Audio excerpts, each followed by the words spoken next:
কুরবানকে সামনে নিয়ে আমাদের আজকের জুমায় আলোচনা করব ইনশাআল্লাহ। এই কোরবানের মূল মাকসাদ কি? আপনারা সবাই মনোযোগ দিবেন। কেউ মোবাইলে অযথা টিপাটিপি করা, মোবাইল দেখা, এগুলা থেকে বিরত থাকবেন। মনোযোগ দিয়ে আলোচনা শোনার চেষ্টা করবেন।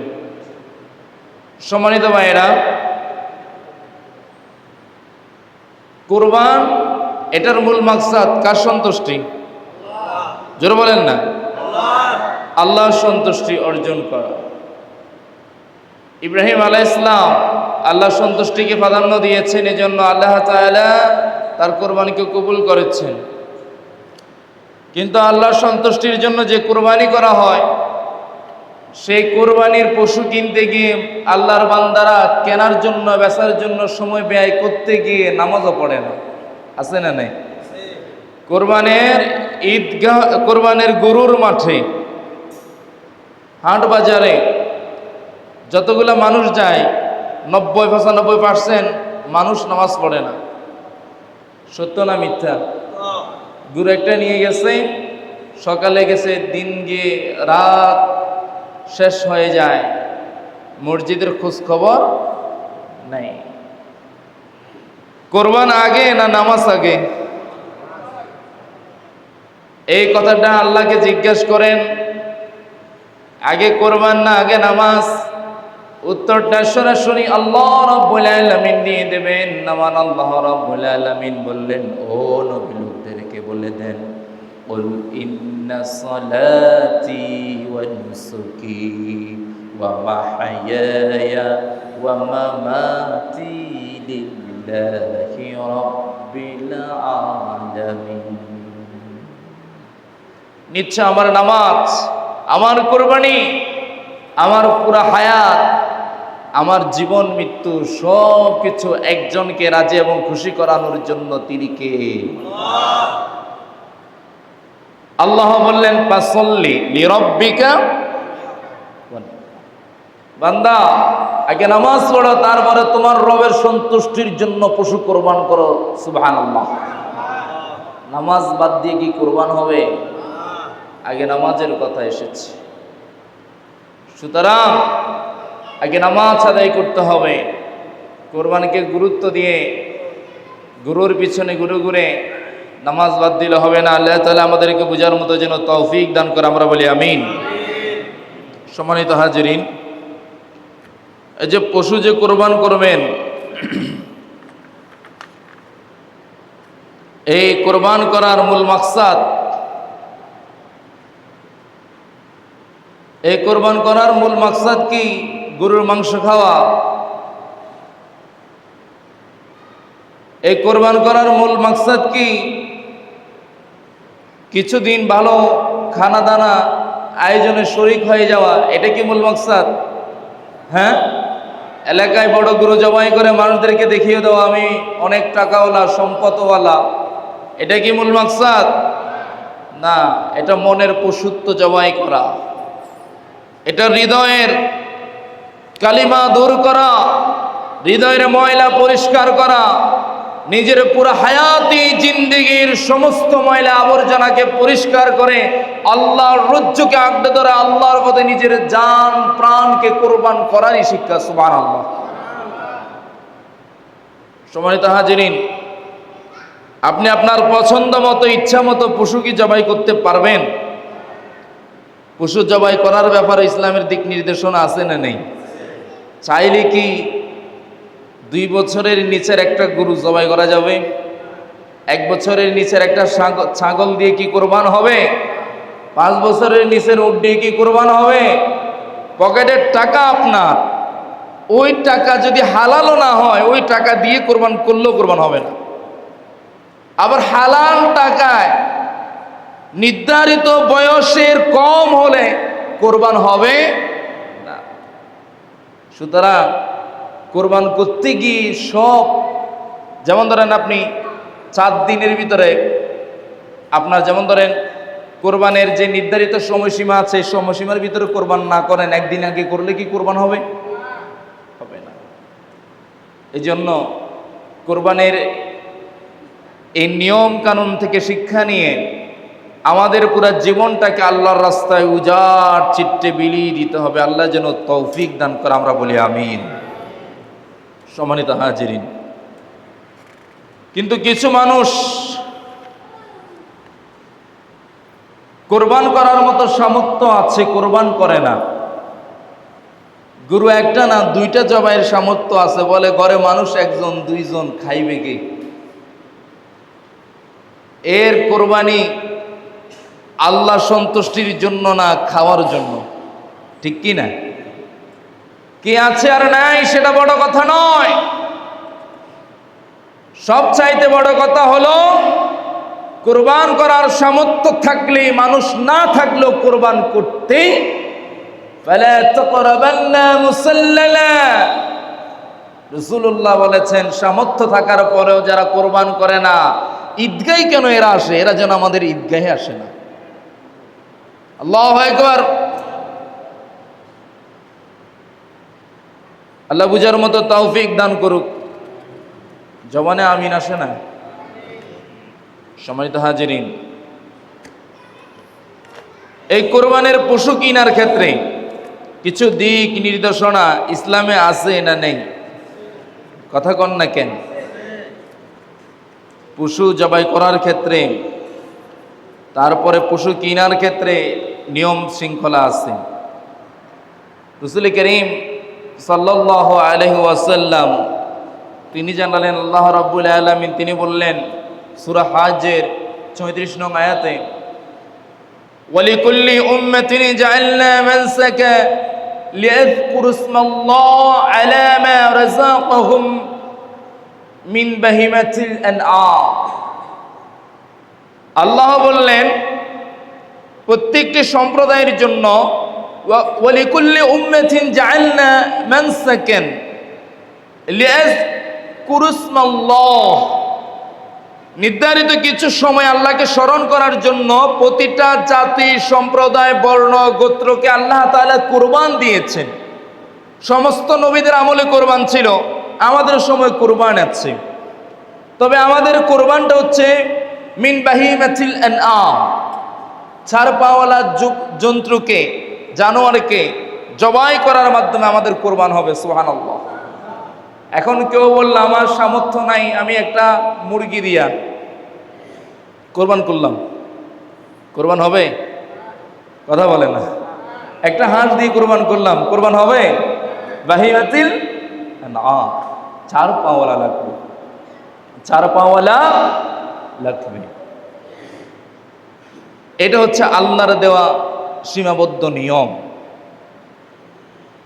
আরেকটি নিয়ম হচ্ছে লা তাসমাহু ইল্লা মুসিন্নাতান ইল্লা আন ইয়াসুরা আলাইকুম ফাতাজবাহু হাজাআতান মিনাদ-দাম। তোমাদের দাতা পশু ব্যতীত অন্য কোনো পশু কোরবানিতে জবাহ করবে না। তবে তোমাদের জন্য কষ্টকর হয়ে পড়ে তাহলে দুম্বা বা মেষের বয়স 6 মাস হলে জবাই করবে। ভালো পশু যদি না পান, 5 বছর ওয়ালা যদি উট, 2 বছর ওয়ালা যদি গরু, 1 বছর ওয়ালা যদি ছাগল না পান, টাকা অনেক থাকলে থাক, এগুলা দিয়ে কোরবান করা যাবে না। কোরবান করার জন্য দুম্বা মেষ দিয়ে কোরবান করতে হবে। সুবহানাল্লাহ। দুম্বার মেষ দিয়ে কোরবান করতে হবে। কোরবানের পশু, কোরবানির পশু 4টি দোষ থেকে মুক্ত হতে হবে। কয়টি দোষ? জোরে বলেন। 4টা। নবী করিম সাল্লাল্লাহু আলাইহি ওয়াসাল্লাম এই 4টি দোষ ত্রুটি থেকে বেঁচে থাকার জন্য বলেছেন।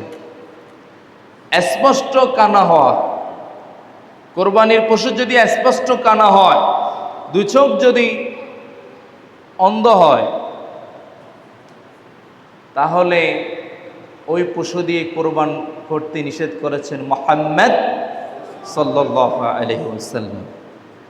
গরু যদি স্পষ্ট, সুস্পষ্ট, জানাশোনার ভিতরে রোগী হয়, রোগাক্রান্ত হয়, চুলকানি, পাঁচড়া অথবা অন্য কোনো ব্যাধিতে আক্রান্ত হয়, ওই পশু দিয়ে কোরবান করার জন্য নিষেধ করেছেন মুহাম্মদ সাল্লাল্লাহু আলাইহি ওয়াসাল্লাম।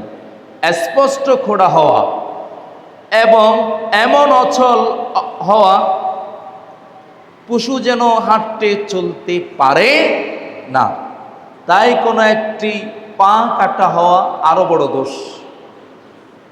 যদি পা কাটা হয় সেটা হবে আরো মারাত্মক দোষ। পা কাটা, খোড়া হওয়া, হাঁটাচলা করতে পারে না এমন পশু দিয়ে কোরবান করার জন্য নিষেধ করেছেন মুহাম্মদ সাল্লাল্লাহু আলাইহি ওয়াসাল্লাম।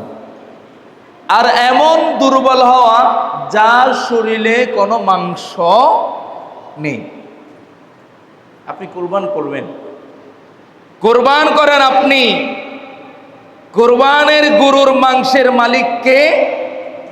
কে? কেউ কিছু বলে না। আপনি মালিক না।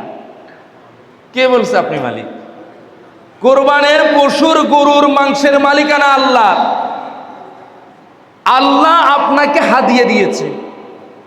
হাদিয়া দিয়েছেন কে? আল্লাহ দিয়েছেন। পশু তো আল্লাহর নামে জবাই করছেন, এটা সব মালিকানা আল্লাহ। আল্লাহ আপনাকে হাদিয়া দিয়েছে, উপহার দিয়েছে। প্রত্যেক কোরবানে আল্লাহ আমাদেরকে জিন্দা অবস্থায় উপহার দেয়। সুবহানাল্লাহ। আহা, জবানে আল্লাহ উপহার দেন, ছাট্টিখানি কথা নয়। আল্লাহ প্রত্যেক কোরবানে আপনি একটা গরু জবাই করলে পুরো গরুটাই আল্লাহ আপনাকে হাদিয়া দিয়ে দেন। সুবহানাল্লাহ। আল্লাহ বলেছেন, লাইয়ানাল্লাহ লুহুমুহা ওয়ালা দিমাউহা ওয়ালাকিন ইয়ানালুহুত তাকওয়া মিনকুম।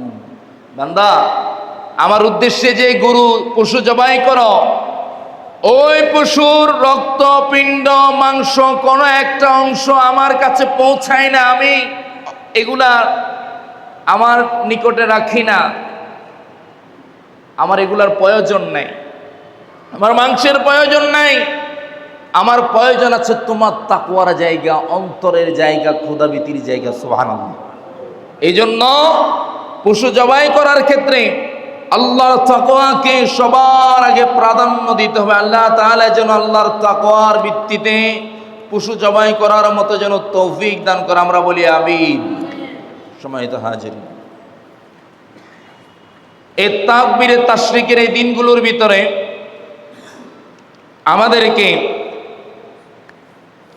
সবসময় এই কোরবানির পশুর হাট বাজারে গিয়ে অনর্থক অনেকের কৌতূহল, গরুর পিছনে গিয়ে একটা বাড়ি দিবে আর দাম কত জিজ্ঞাসা করবে, গরু কিনা হয়ে গেছে তারপরে কাজ করে, আছে না নেই? এটা খাসলত। অনেকে শুধু যায় গরুকে বাড়ি দেওয়ার জন্য। এত প্রয়োজন কি? এত কাজ কি? আপনার গরু কিনা হলে আপনি চলে যান। অনেক সময় মানুষের বিট, মানুষের কষ্ট হয়ে যায়, জটলা বাঁধা। অনেকে দালালি করে, গরুর দালালি, আছে না নেই? আপনার মূল মালিককে এক দাম বলে, আবার ক্রেতাকে আরেক দাম বলে, মধ্যখানে মিথ্যার আশ্রয় নিয়ে ব্যবসা করে, আছে না নেই? আপনি গরু কিনতে পারেন, হালালভাবে করেন। গরু এটা মার্কেটে যাবে 1,60,000, আপনি 1,50,000 দিয়ে বুঝে শুনে কিনতে পারলেন, আপনি 1,60,000 বিক্রি করেন, সমস্যা নেই। সুন্দর সিস্টেম ইসলামে আছে। অথবা গরু বিক্রেতার সাথে সমন্বয় করে, আপনার গরু আমি বিক্রি করে দেবো, আমাকে এতগুলা টাকা আমার পরিশ্রমের খরচ দিবেন। মালিকের সাথে কথা বললেন, আমি কাজ করতেছি আপনার জন্য, আমি ভালো গরু তালাশ করতেছি, আপনি আমাকে পারিশ্রমিক দিবেন। দোনোদিকে এভাবে কথা বলেন, মাঝখানে মিথ্যা বলা লাগবে না, আপনি দুই দিক থেকে হালাল পারিশ্রমিক পেয়ে যাবেন। সুবহানাল্লাহ। আল্লাহ তাআলা আমাদের বুঝার মতো তৌফিক দান করুক, আমরা বলি আমিন। আল্লাহ রাব্বুল আলামিন বলেছেন, আল্লাহ রাসূল বলেছেন, মান গাসসানা ফালাইসা মিন্না। এই প্রতারণা, এই মিথ্যার আশ্রয় যারা নেবে, এরা রাসূলুল্লাহর উম্মত হতে পারে না। সম্মানিত হাজিরিন, তাহলে আমরা গরুর ক্ষেত্রে এই বিষয়গুলো খেয়াল রাখব, যে গরুগুলো আপনারা কিনবেন, সেই গরু কেনার পরে আপনাদের কাজ শেষ হয়নি, জবাইয়ের আগ পর্যন্ত এর সম্পূর্ণ দেখভাল করা আপনাদের উপর দায়িত্ব হয়ে গিয়েছে। এর টাইম টু টাইম খাবার দিতে হবে, পরিচর্যা করতে হবে। এর কষ্ট হয় না, এমনভাবে একে লালন পালন প্রতিপালন করতে হবে। আপনি শুধু একটা গরু প্রতিপালন করেন না, আপনি কোরবানির গরু কেনার পরে আল্লাহকে একটা হাদিয়া দিবেন। আল্লাহর কাছে যে হাদিয়া পাঠাবেন, উপহার পাঠাবেন, সেই উপহার আপনি ঠিক কেমন করে পরিচর্যা করছেন সেটার উপর ডিপেন্ড করবে, সে আন্তরিকতার উপর নির্ভর করবে আল্লাহ তাআলা আপনার কুরবান কবুল করবে কি করবে। অনেকে লক্ষ কোটি টাকারও মালিক, গরু কিনতে তো যায় না, গরু জবাই করার সময় রশি তো ধরে না, এক টুকরা মাংস কাটে না, গরুকে একবার খাবারও দেয় না, এক বিন্দু পরিমাণ পানিও খাওয়ায় না। এই জাতীয় টাকাওয়ালা মানুষ সমাজে আছে না নেই? আহা, আপনি এমনভাবে আল্লাহর কাছে উপহার পাঠাচ্ছেন, এমনভাবে আপনি আল্লাহর কাছে উপহার পাঠাচ্ছেন, মনে হচ্ছে যেন আপনি ধনের দিক থেকে, অর্থের দিক থেকে, সম্পত্তির দিক থেকে এত উঁচুতে চলে গিয়েছেন, আপনাকে ধরা ছোঁয়ার মতো আর কেউ নেই। নত হয়ে যেতে হবে, দুর্বল হয়ে যেতে হবে, আন্তরিক হয়ে যেতে হবে। আপনি আল্লাহর কাছে আপনার থেকে যে উপহার পাঠাচ্ছেন, এই উপহারটা পাঠানোর ক্ষেত্রে সর্বোচ্চ আন্তরিকতা প্রদর্শনের উপর নির্ভর করবে তাকওয়াল কুলুব, আপনার অন্তরের ভিতরে তাকওয়া আছে কতটুকু, ঠিক কিনা? আল্লাহ আমাদের বোঝার মতো তৌফিক দিক বলি আমিন। গরুকে আঘাত করা যাবে না। অনেকে আঘাত করে, অনেকে গরুর পিছনে লেজ ধরে, গরুর পিছনের লেজ ধরে পাকি দিয়ে ধোঁকা দিয়ে খাওয়ায় অথবা কাজ করে। একজন হাদিস বিশারদ তাবিঈর কাছে সম্ভবত গিয়েছিলেন ইমাম বুখারী রাহিমাহুল্লাহি আলাইহি। তিনি যখন একটা লোককে দেখলেন গরুকে খাবার দিচ্ছে বা গরুর দুধ দহন করছে, পিছন দিক থেকে লেজকে ধরে গরুকে আপনার বোকা বানিয়ে তার কাজ আদায় করছে, তিনি তার থেকে আর হাদিস গ্রহণ করেন নাই। সুবহানাল্লাহ। যে মিথ্যা কথা বলে তার কাছ থেকে তিনি হাদিস গ্রহণ করতেন না। যে কবিরা গুনাহ করে তার কাছ থেকে হাদিস গ্রহণ করতেন না। যার ভিতরে সগীরা গুনাহও আছে তার কাছ থেকে হাদিস গ্রহণ করতেন না। তাহাজ্জুদওয়ালা লোকগুলা তালাশ করে করে হাদিস গ্রহণ করতেন। সুবহানাল্লাহ। হাদিস তালাশ করে, বিশেষ অনেক বিবরণ আছে। রাসূলুল্লাহর রওজা মুবারকের সামনে ঘুমাতেন, অনেক সময় ওই হাদিসগুলার ব্যাপারে আল্লাহ রাসূল সাল্লাল্লাহু আলাইহি ওয়াসাল্লাম স্বপ্ন যোগে তাকেও জানাতেন। সুবহানাল্লাহ। এরকম রিওয়ায়াত পর্যন্ত এসেছে ইমাম বুখারী রাহিমাহুল্লাহি আলাইহির ব্যাপারে। ইমাম বুখারী রাইসুল মুহাদ্দিসিন, হাদিস শাস্ত্রের ভিতরে সবচাইতে উন্নত শাস্ত্র বুখারী শরীফ। হাজার হাজার হাদিস সংগ্রহ করে তিনি কত হাজার লক্ষ হাদিস তার জীবনে গ্রহণযোগ্যতা না মনে করে অ্যাকসেপ্ট করেন নাই, কিতাবের মধ্যে পর্যন্ত আনেন নাই। সুবহানাল্লাহ। সুতরাং আমরা গরু কেনা বেচাও প্রতারণা নয়। আপনি কেনার ক্ষেত্রে কেমনে লাভ করবেন সে চিন্তা ভাবনা থেকে কেনা যাবে না। মাংস বেশি হবে কিনা এই মেন্টালিটি রাখা যাবে না। আল্লাহ বলেছেন সবকিছু মান হাব্বা লিল্লাহ ওয়া আবগাদা লিল্লাহ ওয়া আতা লিল্লাহ ওয়া মানআ লিল্লাহ ফাকাদ ইসতাকমালাল ঈমান। আল্লাহ সন্তুষ্টির উদ্দেশ্য হতে হবে। আল্লাহ বুঝার মতো তৌফিক দিক বলি আমিন। সম্মানিত হাজিরিন, এই কোরবানির এই সময়ের একটি আমল কুল্লু আইয়ামিত তাশরিক যাবহি। আপনার এই দিনগুলোর ভিতরে তাকবীরে তাশরিক পাঠ করতে হবে জোরে জোরে আওয়াজ করে করে, শুধু শেষ দিনগুলোতে নয়, ঈদের জামাতে নয়, সব সময় এটা পড়তে হবে। আমরা সকলে পড়ি আল্লাহু আকবার, আল্লাহু আকবার, লা ইলাহা ইল্লাল্লাহ, ওয়াল্লাহু আকবার, আল্লাহু আকবার, ওয়ালিল্লাহিল হামদ। জোরে বলেন না আল্লাহু আকবার, আল্লাহু আকবার, লা ইলাহা ইল্লাল্লাহ, আল্লাহু আকবার, আল্লাহু আকবার, ওয়ালিল্লাহিল হামদ।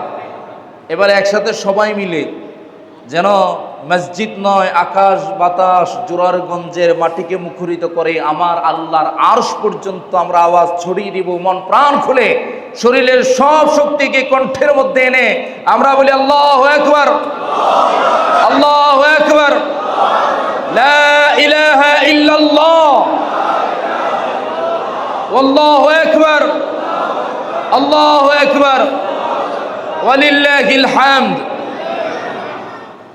রাসূল করিম সাল্লাল্লাহু আলাইহি ওয়াসাল্লাম তিনি বলেছেন, পশু যে জবাই করবেন, জবাই করার ক্ষেত্রে পশুর রক কাটা যাবে, পশুর নাক যেন না কাটে, পশুর কান যেন না কাটে। মা আনহারাদ দাম ওয়াজকুর ইসমুল্লাহ ফাকুলু মা লাম ইয়াকুন সিন্নু ওয়ালা যুফর। এমন ভাবে জবাই করবে যাতে রক্ত প্রবাহিত হয় এবং আল্লাহর নাম নেওয়া হয়, তাহলে তা খাও, তবে যেন দাঁত বা নখ দ্বারা রক্ত প্রবাহিত না করা হয়। পশুকে আঘাত দেওয়া যাবে না, কষ্ট দেওয়া যাবে না, এমন আঘাত দেওয়া যাবে না যে আঘাত দেওয়ার কারণে পশুর নাকে মুখে দাঁত দিয়ে রক্ত বাহির হয়, এমন কষ্ট দেওয়া যাবে না। সময় তো হ্যাঁ জিনিস। এরপরে গিয়ে পশু জবাই করার পরে ভাগ বাটোয়ারার সময় সমান ভাগে সমহারে বন্টন করতে হবে। এদিক সেদিক যদি হয়ে যায় ইচ্ছাকৃতভাবে কুরবান বাতিল। আর যদি ভুল ক্রমে হয়ে যায় কবুল করবেন কে? ভুল ক্রমেও করার চেষ্টা করা যাবে। ওয়ালা তাকুলু মিম্মা লাম কারিসমুল্লাহ আলাইহি ওয়া ইন্নাহু লাফিসকু। জবাই করার সময় যদি বলো আল্লাহর নাম না নে, আল্লাহর নাম যদি জবাই করার সময় না নেওয়া হয়, ওই পশুর মাংস খাওয়া হালাল না হারাম? জোরে নয়, মজবুত ইমানে। আল্লাহর নাম ছাড়া কোনো পশু জবাই করলে সেটা খাওয়া হালাল না হারাম? এরপরে মাসালায় আসুন। ফাকুলু মিনহা ওয়া আতইমুল বাইসাল ফাকির।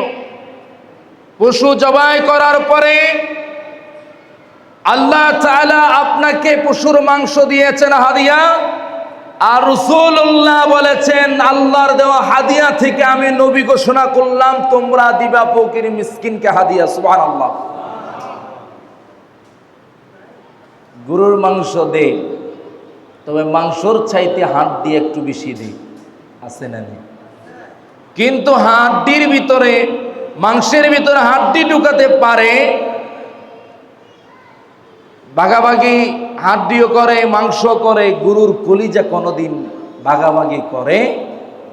গরুর মগজ থেকে এক টুকরা মগজ দিতে পারে? গরুর নাড়ি বুড়ি, যেটাকে বট বলে, আমাদের এখানে মানুষরা বেশি খায়, সেটা দেয় না। গরুর নালা, পায়া আর কি, এটা খাইতে এত মজা, আমরা না খেয়ে মানুষকে কেমনে দিই? আমরা সব সুস্বাদু পছন্দনীয় খাবারগুলা আরামসে ডিপ ফ্রিজে রেখে নিজেরা খাওয়ার জন্য প্রস্তুতি নিয়ে রাখি। পিরিচ না থাকলে কেউ পিরিচ কিনে, এমন ঘটনা আছে না নেই? কোরবানের সময় যে পরিমাণ পিরিচ বিক্রি হয়, বাংলাদেশের রেফ্রিজারেটরের যে দোকানগুলো আছে অন্য সময় এত বেশি ফ্রিজ বিক্রি করতে পারে না। তো সম্মানিত ভাইরা, সব কিছু থেকে বাদ দিবেন। নালা যদি পায়া যদি 5টা পান, আপনি একটা দুইটা গরিবকে দেন না। আরে গরিবকে দিতে যদি আপনার কাছে খারাপ লাগে, আত্মীয় স্বজনের ভিতরে কোরবান যে করে না তাকে দেন। আত্মীয় স্বজনের হক আছে না নেই? আত্মীয় স্বজনকে পর্যন্ত দেনা। নিজের ভাই বোন অথবা নিজের আশপাশের প্রতিবেশী কোরবান করতে পারে না, এক টুকরা মাংস তাদের ঘরে যায় না, এমন লোক পর্যন্ত আমি আমার চোখে দেখেছি। আল্লাহদেরকে বুঝদান করুক বলি আমিন। সম্মানিত হাজিরিন, আরাফার রোজা আমরা কয়দিন রাখার কথা বলেছিলাম? হ্যাঁ, 2 দিন, 3 দিন না, 2 দিন রাখবেন, 100% গ্যারান্টি। 1 বছর অতীতের, 1 বছর অনাগত দিনের, যেটা আসে নাই 2 বছরের গুনাই মাফ। সুবহানাল্লাহ বলবেন না? সুবহানাল্লাহ। কোরবান কয় তারিখে? বৃহস্পতিবার, তাই না? বৃহস্পতিবারে আমরা রোজা রাখবো, মঙ্গল এবং বুধবার, 2 দিন রাখা যাবে। জোরে বলেন ইনশাআল্লাহ। রাখার নিয়ত করলে সওয়াব আছে না নেই? নেক কাজের নিয়ত করলে, আর নেক কাজ করা হাত তুলে ওয়াদা করলেন আমি এই কাজ করব, চেষ্টা করব, আরাধনা করা, ওয়াদা মানে আমি আল্লাহর কসম করবই করব, সেটা এক জিনিস, আমি চেষ্টা করব সেটা এক জিনিস। একটা জিনিস হাত তুলে তামান্না তৈরি করা, আকাঙ্ক্ষা তৈরি করা, স্পিরিট তৈরি করা। হাত তোলা মানে আপনাকে একেবারে বাধ্যবাধক করে দেওয়া নয়। হাত তোলা মানে আপনার মাইন্ডে সেট করে দেওয়া, আপনাকে এটা করা উচিত। বুঝতে পেরেছেন? অনেকে এটা নিয়ে কথা বলেন, বলার কারণ আছে, কারণ বুঝেন না। কারণ মনে করেন হাত তুললে মানে মাইন্ড সেট আপ এটা যে আমি এটা বাধ্যবাধক হয়ে যাব। না, বাধ্যবাধক নয়। হাত তোলা মানে স্পিরিট তৈরি হওয়া, হাত তোলা মানে মানসিকতা তৈরি হওয়া, মানসিকতা তৈরি হওয়ার কাজ করা, এটাই। তাহলে আমরা এই 2টা রোজা রাখার চেষ্টা করব ইনশাআল্লাহ। বুধবার এবং মঙ্গলবার ঈদের নামাজ আপনারা আদায় করবেন আপনাদের নিয়মে না রসুলের নিয়মে? আপনাদের কাছে আমি আজকে একটা প্রস্তাব দেব। রাসূলুল্লাহর একটা সুন্নাহ মরে গেছে, এটা হচ্ছে মৃত সুন্নাহ। তবে এটা জিন্দা করতে পারবে যারা রসুলকে ভালোবাসে, এই সমস্ত আল্লাহর রসুলের ভালোবাসার আশেক এবং প্রেমিকেরা। আপনারা সিদ্ধান্ত নিলে, আপনারা চাইলে আল্লাহ রসুলের মৃত সুন্নাহগুলোকে জাগ্রত করা যাবে। সুবহানাল্লাহ। সম্মানিত হাজিরিন, আল্লাহ সাল্লাল্লাহু আলাইহি ওয়াসাল্লাম ঈদের জামাত সর্বোচ্চ সূর্য ওঠার 30 থেকে 1 ঘন্টার ভিতরে আদায় করে ফেলতেন। সুবহানাল্লাহ। 1.5 ঘন্টা সর্বোচ্চ যেত। কোরবানির ঈদের জামাত সূর্য ওঠার 20-30 মিনিটের ভিতরে আদায় করতেন। সুবহানাল্লাহ। একটা জিনিস, আমাদের কোরবানির ঈদ জামাত আমাদেরকে জোহরের নামাজের জামাতের মুসল্লি থেকে দূরে সরিয়ে দেয়। মসজিদ কমিটিগুলা, মসজিদের ইমামগুলা অসচেতন থাকার কারণে অনেক ঈদ জামাতের মসজিদের মুসল্লিরা জোহরের নামাজের মুসল্লি হতে পারে। কেন পারে না? ঈদ জামাত হয় 8টা, 9টা, 10টা, 8টা, 9টা, 10টা হয়। গরু জবাই করতে করতে যা সময় যায়, এখন গরুকে মাছ পথে রেখে এসে জোহরের নামাজে আদায় করার জন্য মসজিদে আসাটা কি সম্ভব হবে? কথা বলে না, সম্ভব হবে? আমি যখন এই প্রস্তাব আল-আকসা মসজিদে দিয়েছিলাম, আমার কিছু মুসল্লি খুব রাগ, বলতেছে কেন দিলেন এত তাড়াতাড়ি, মুসল্লিরা আসবে না। আমি বললাম একটু সবুর করেন, ধৈর্য ধরেন। আপনি ঈদের দিন জোহরের নামাজ মসজিদে আদায় করে আমার সাথে কথা বলবেন। তিনি বয়সে আমার আব্বুদের সাথে চলাফেরা করছেন, আমাকে বাগিনা ডাকে, তো এত বিরোধিতা করছে। জোহরের নামাজে আয়সা বলে, কি এক কাজ করলা, আমার জীবনে এই প্রথম 12টার আগে মাংস রান্না করে খেয়ে মসজিদে এসে জোহরের জামাতে হাজির হয়ে গিয়েছে। সুবহানাল্লাহ। আমাদের ঈদ জামাত, আমাদের ইমামদের অসচেতনতা, মহল্লার দায়িত্বশীলদের অসচেতনতা আমাদের জোহরের নামাজ থেকে দূরে সরিয়ে দেয়, ফজরের নামাজ থেকে গাফেল বানিয়ে দেয়। ঈদ জামাত যদি ফজরের নামাজের পরে 30 মিনিট পরে 40 মিনিট পরে যদি হয়ে যায়, ওই মানুষটা শুধু ঈদ জামাতে আসবে না, ফজরের জামাতেও আসবে। ঠিক কি না? কথা বলেন না কেন? শুধু ফজরের জামাত পড়বে না, অনেক বান্দা আছে তাহাজ্জুদ পড়তে পারে। সম্মানিত ভাইরা আমার, এমন ভাবে ঈদের জামাত আমরা সেট করি, মুসল্লিরা 8টা-9টা বাজে ঘুম থেকে উঠে এই লোকগুলাকে এত তাড়াতাড়ি কেমনে মসজিদ আনবো। এখন বেনামাজি ফজরের নামাজ কাজা কইরা লানতের যে ঘুম যারা দেয়, এদের আরামে লানতের ঘুম দেওয়ার জন্য আমরা ওদের বিষয়টাকে মাথায় রেখে আল্লাহ রসুল পড়লে পড়ছে আর কি, আমরা পারবো না। নাউযুবিল্লাহি মিন যালিক। আরে সমাজ মানুষের অভ্যাসের আলোকে চলবে না, মুসলমানদের সমাজ আল্লাহ রাসূলুল্লাহর সুন্নাহ মোতাবেক চলবে। ঠিক কিনা? মানুষের অভ্যাস দিয়ে সমাজ চালানো যাবে না। মানুষের অভ্যাস দিয়ে সমাজ চালালে, রামিসা না রাইসা, মেয়েটার নাম কি, রামিসা, এদের মতো দর্শিতা নারী, ছোট্ট ছোট্ট মাসুম বাচ্চারা দর্শিত হবে, রাষ্ট্রের বিচার হবে না। বস্তা পচা মানুষগুলাকে, নষ্ট বিকৃত রুচির মানুষগুলাকে দিয়ে সংবিধান বানিয়েছে, সেই সংবিধান দিয়ে বাংলাদেশ চলে। এই বাংলাদেশে এই ধরনের দর্শন হাজার নয় লক্ষ লক্ষ বার হলেও যে আইন বিচার ব্যবস্থা আছে, এটা দিয়ে রাষ্ট্রে উন্নতি সাধন করা, এই রাষ্ট্রের এই সমস্ত অপকর্ম দূর করা কশিনকালেও সম্ভব নয়। ঠিক কিনা? এই অন্ধকার থেকে বাংলাদেশকে মুক্তি দান করতে হলে আল্লাহর কোরআনের বিধানের প্রয়োজন আছে না নেই? একজন ইসলামী সংগঠনের দায়িত্বশীল বেফাস কথাবার্তা বলে, সে বলতেছে দর্শনের শাস্তি মৃত্যুদণ্ড চাই। আরে বেটা, তোমাকে কে বলছে দর্শনের শাস্তি মৃত্যুদণ্ড? দর্শনের শাস্তির ব্যাপারে আল্লাহর দেওয়া বিধিবিধান আছে না নেই? তুমি কেন নতুন করে বিধিবিধান বানাও? আল্লাহর বিধানের বাইরে ইসলামী দলের, ইসলামী আন্দোলনের দায়িত্বশীল হওয়ার পরে কেমনে করে নতুন করে একটা আইন বানানোর ব্যাপারে তুমি সিদ্ধান্ত জানাতে পারো? তোমাকে তো সিদ্ধান্ত জানাতে হলে আল্লাহর দেওয়া বিধান অনুযায়ী সিদ্ধান্ত দেওয়ার প্রয়োজন আছে না নাই? আজকে একটু সময় গেলে রাগ করবেন, আজকে একটু রাগ করবেন না। আমি অন্যান্য সময় আমার দুলাল ভাইও সবাইও, করিম ভাই সহ সবাই টাইম মেনটেন করার জন্য ভালো আন্তরিকভাবে অনুরোধ করে, তা আমিও মেনটেন করার সর্বোচ্চ চেষ্টা করি। আজকে ঈদ জামাত নিয়ে এখন কথা হবে, আবার ঈদ জামাতের ব্যাপার নিয়ে এতক্ষণ এই কথাগুলা বলা। সম্মানিত ভাইরা, সমাজটাকে আমরা মানুষের তৈরি করা মতাদর্শ, মানুষের মাইন্ড, মানুষের অভ্যাসের আলোকে চালাবো না।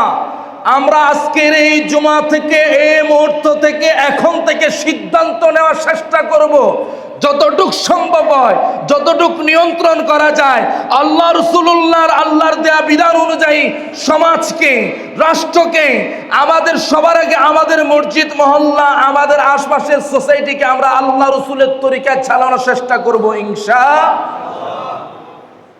আমি সমাজের সর্দার যারা আছেন, আমি তাদেরকে অনুরোধ করি, এই আলোচনার পরে আপনারা মুসল্লি যারা আছেন, আপনারা এখন সিদ্ধান্ত নেন, ফজর কাজা করে আরামে ঘুম দিবেন, নাকি রাসূলুল্লাহর মুর্দা সুন্নাহ জিন্দা করে ফজরের জামাতের মুসল্লি হয়ে জোহরের নামাজ কাজা করার জন্য লেটে জামাত দিবেন, নাকি রাসূলুল্লাহর সুন্নত পালন করে ফজরের মুসল্লি হয়ে পুরো মসজিদ মহল্লাকে ঈদের জামাতের আগে ফজরের জামাতে মুসল্লি বানানোর সিদ্ধান্ত নেবেন, সেটা এবার আপনারাই নেন। যে টাইমে জামাত দিবেন আপনাদের সিদ্ধান্ত, ইমাম এখানে একক কোনো সিদ্ধান্ত দিবে না।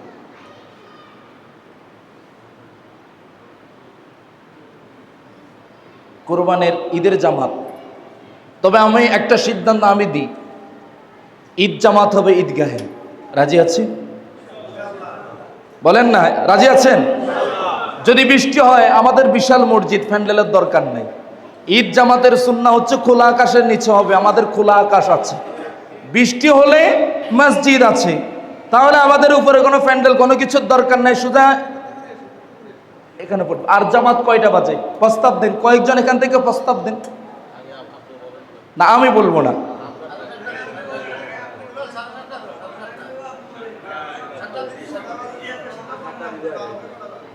আমি সমাজের দুইজন দায়িত্বশীল দুইজনের কাছ থেকে আগে শুনতে চাই।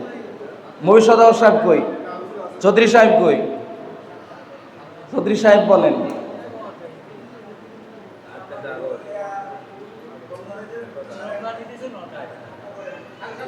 আটটা করলে বেশি তাড়াতাড়ি, বেশি দেরি হতে যাচ্ছে না?